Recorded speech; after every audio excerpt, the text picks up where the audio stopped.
Iniinda ng ilang consumers ng Senpelco sa Mangaldan, Pangasinan ang patay-sinding supply ng kuryente. Narito ang report ni Joan Punsoy.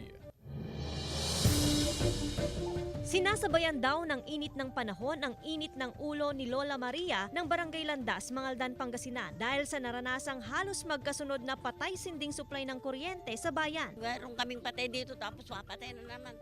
Nakakainis. Ang init-init pa ng panahon. High blood pa naman ako.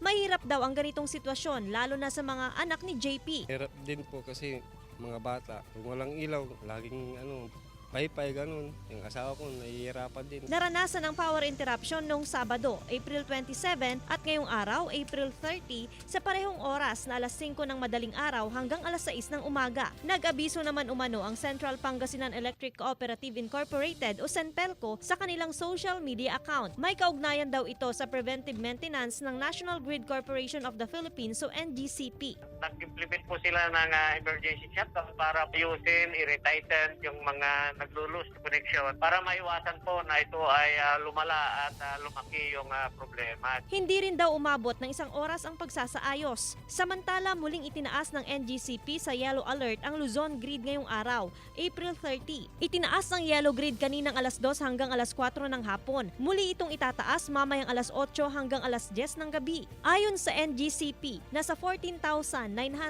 megawatts ang available capacity habang umaabot naman sa 13,902 megawatts ang peak demand. Kasama si Henry Duminsil, Joan Punsoy, One North Central Luzon.